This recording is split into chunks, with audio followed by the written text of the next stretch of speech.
بسم اللہ الرحمن الرحیم۔ السلام علیکم۔ امید کرتی ہوں آپ سب خیریت سے ہوں گے۔ اللہ سب کو اپنے حفظ و امان میں رکھے، پریشانیاں دور فرمائے اور اللہ کی ذات کسی کا محتاج نہ کرے سوائے اپنی ذات کے، آمین۔ آج جو وظیفہ لے کر آئی ہوں وہ ایک مسنون دعا بھی ہے۔ وہ ہمارے پیارے نبی حضرت محمد صلی اللہ علیہ وآلہ وسلم نے اس کو ملائکہ کی تسبیح قرار دیا ہے کہ ملائکہ اس تسبیح کو کرتے ہیں۔ اس میں ایک چھوٹا سا واقعہ سنانا چاہوں گی کہ ایک بار حضرت محمد صلی اللہ علیہ وآلہ وسلم ٹیک لگا کر بیٹھے ہوئے تھے کہ ایک عربی آیا اور اس نے حضور پاک صلی اللہ علیہ وسلم کو فرمایا کہ حضور صلی اللہ علیہ وسلم مالی تنگ دستی بہت زیادہ ہے۔ تو حضور پاک صلی اللہ علیہ وآلہ وسلم نے ان کو فرمایا کہ کیوں نہ میں آپ کو تسبیح ملائکہ نہ دے دوں، آپ تسبیح ملائکہ پڑھا کریں۔ تو انہوں نے تسبیح ملائکہ شروع کیا تھا اور انہوں نے پھر یہ فرمایا کہ تسبیح ملائکہ کو جانتے ہو؟ تسبیح ملائکہ کیا ہے؟ تو وہ اور بھی بولا کہ نہیں، تسبیح ملائکہ کیا ہے؟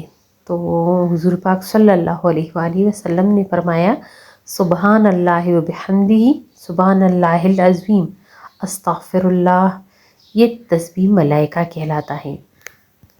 اس کے بدولت اللہ تعالیٰ ہر ذی روح کو رزق دیتا ہے۔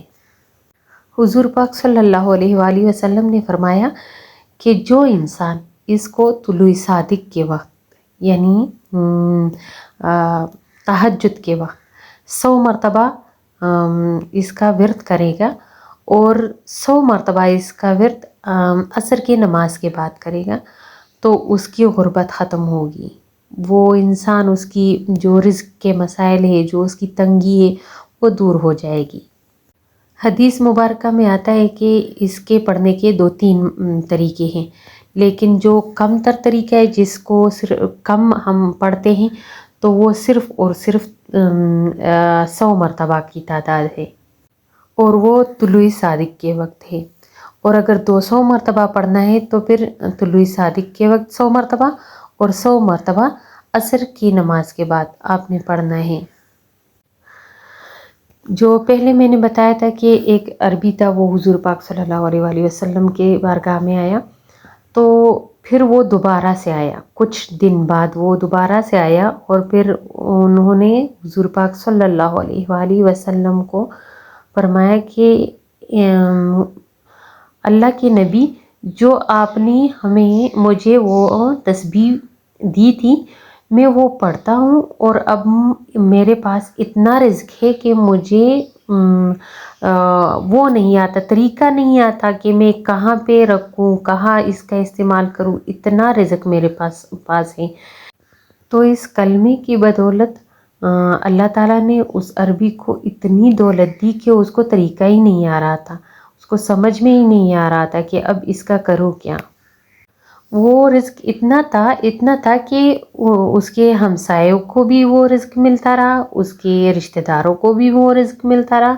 صرف ایک انسان کے اس تسبیح کو کرنے سے سب کو رزق ملنا شروع ہو گیا، یعنی جو عربی تھا اس کو بھی، اس کے ہمسایوں کو بھی، اس کے رشتہ داروں کو بھی اتنی برکت والی رزق اللہ نے عطا فرمائی تھی۔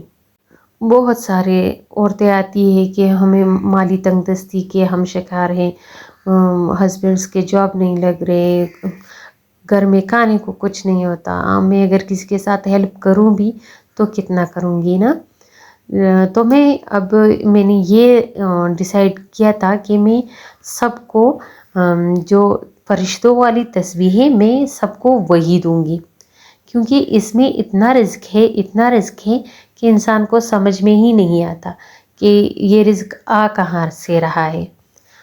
یہ اللہ تعالیٰ انسان کو وہاں سے رزق دیتا ہے جہاں انسان کا وہم و گمان بھی نہیں جاتا۔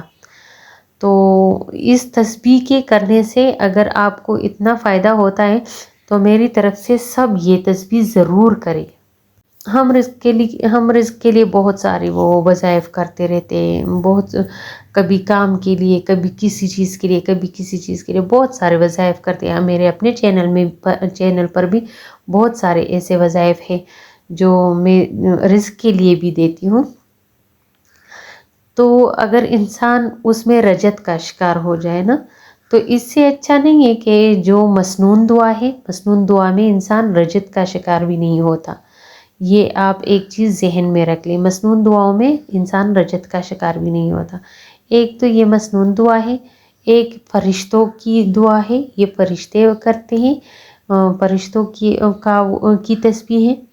एक हुजूर पाक सल्लल्लाहु अलैहि वसल्लम का फरमान भी है, सुन्नत तरीका भी है कि अगर हम इसको करें तो हमें कोशिश ये करनी चाहिए कि जो हमारी मसनून दुआएं हैं हमें वो पढ़नी ज़्यादा ज़रूरी है।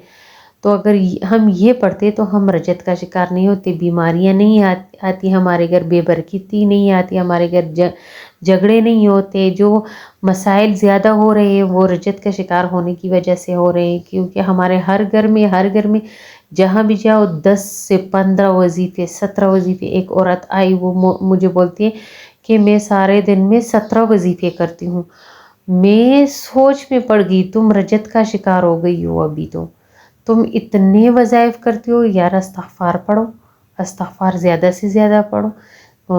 जो हमारे जो मसनून दुआएं हैं वो पढ़ो, अल्लाह आपके रिज़्क़ को में भी बरकत भी डालेगा, आपको रिज़्क़ भी देगा, अल्लाह आपकी बीमारियां भी ख़त्म कर देंगे। तो ऐसे काम करो जो सुन्नत तरीका है, तो उससे ये होता है कि आपको बीमारियां नहीं होती, आप में के घर में झगड़े नहीं होते। अगर हम रजत का शिकार होते हैं तो ये चीज़ें ज़रूर होती हैं, बीमारियां बहुत ज़्यादा आती हैं, झगड़े ज़रूर होते हैं घर में, और बेबरकती होती है, बेइत्तिफाकी होती है, बहुत सारे मसाइल हमारे घर में आ जाते हैं।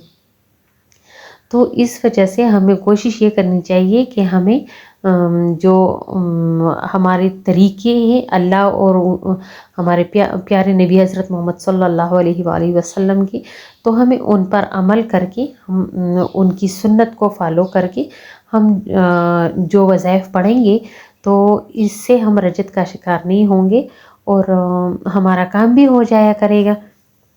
और फिर मुल्क के जो हालात है तो वो तो ऐसे है कि हर इंसान परेशान है। किसी के घर में बेबरकती है तो किसी क्या कहते हैं, रजत का शिकार होने की वजह से भी बेबरकती है, लेकिन बेइत्तिफाकियाँ हैं, बहुत सारे मसाइल हैं। और रोज़गार तो किसी का है ही नहीं, बहुत सारे लोग बेरोज़गार बैठे हुए हैं।